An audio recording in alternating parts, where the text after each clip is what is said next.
The air hung heavy and damp in the cellar, thick with the smell of mildew and forgotten things. Tiberius, a young patrician with more money than sense, ran a hand over a dusty scroll case. He'd found it tucked away in a far corner, hidden beneath cobwebs and debris. "What forgotten treasure is this?" he muttered, his voice echoing strangely in the confined space. He wrestled with the case, finally prying it open with a snap. Inside, a brittle scroll lay coiled, its once bright ink faded with time.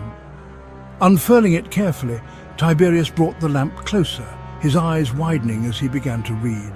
The scroll, he realized, detailed ancient Roman punishments. He had stumbled upon a dark and fascinating piece of history, a glimpse into a world ruled by fear and retribution. A cackle echoed from the top of the cellar stairs, piercing the silence. Felix, the household jester, poked his head into the flickering light, bells on his hat jingling. "What have we here?" he drawled, his painted smile mocking. "The master of the house consorting with the dead?" He descended the stairs, his gait a ridiculous parody of courtly grace.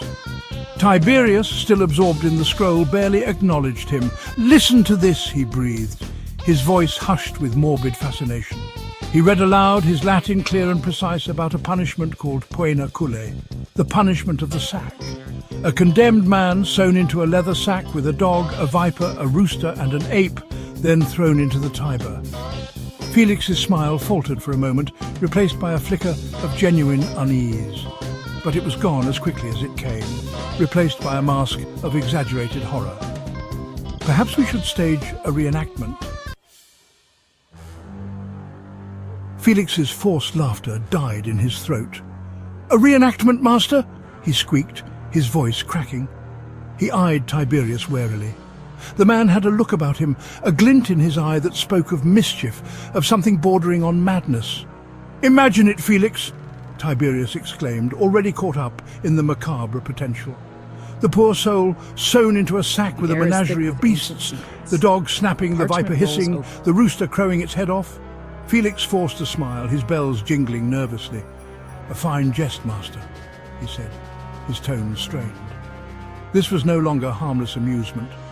This was something darker, something that chilled him to the bone. Tiberius waved a dismissive hand. "It'll be a magnificent spectacle." "A spectacle indeed, master?" Felix muttered under his breath. He watched, a growing sense of dread coiling in his gut as Tiberius began to pace the cellar, his mind already racing with the logistics of his macabre performance.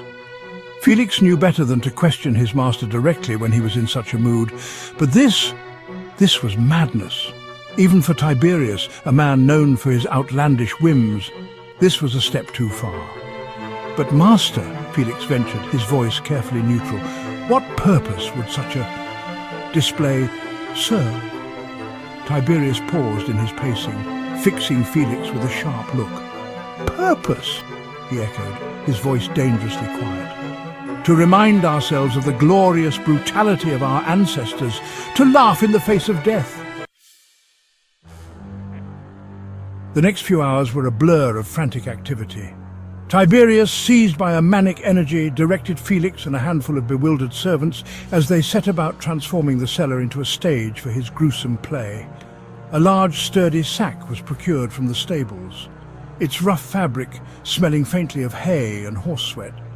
A rooster, squawking in protest, was snatched from its coop and thrust into a wicker basket. A stray dog, all ribs and matted fur, was lured in with scraps of meat, its tail wagging nervously. Only the viper and the ape proved elusive, their acquisition requiring a visit to the seedier parts of the city. Felix, his face a mask of strained cheerfulness, flitted around the edges of the activity, his bells jingling a discordant counterpoint to the chaos. This was madness, utter, terrifying madness. As the final preparations were being made, the sky outside turned a sickly shade of green. A low rumble, like the growl of a slumbering giant, echoed in the distance. Felix, glancing nervously at the cellar steps, felt a prickle of unease run down his spine. A storm was brewing, and not just any storm. This felt like the wrath of Jupiter himself. A sudden gust of wind slammed against the house, rattling the shutters. Rain began to fall, heavy drops that hammered against the roof and streamed down the cellar steps in muddy rivulets. "Gods above," one of the servants muttered, his eyes wide with fear. "It's the Tiber! She's rising!" Water began to seep through the cracks in the cellar walls, forming small, dark puddles on the floor. "Master!" Felix said, his voice tight with apprehension.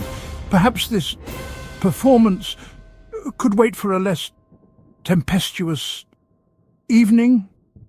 Tiberius, however, was too caught up in his own macabre fantasy to notice the danger. The cellar, now lit by flickering oil lamps and flashes of lightning, resembled the underworld itself. Water rose rapidly, swirling around their ankles, a dark soup of mud and debris. Panic began to set in amongst the servants, their earlier bravado replaced by raw terror. "We're trapped!" one of them shrieked, his voice cracking. "The door won't budge!"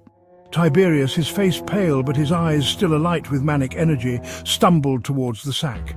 "Into the sack, then!" he shouted, his voice barely audible above the roar of the storm. Felix watched in horror as Tiberius, blinded by fear and his own delusions, staggered towards the waiting sack. In that moment, a strange, desperate plan formed in his mind, a plan born of equal parts terror and a lifetime spent mocking the whims of the powerful.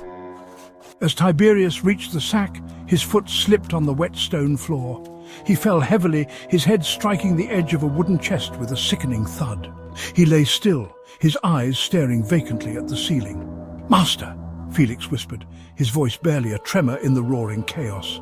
He knelt beside Tiberius, his heart pounding like a drum in his chest. The man was alive, but unconscious, and the water was rising fast.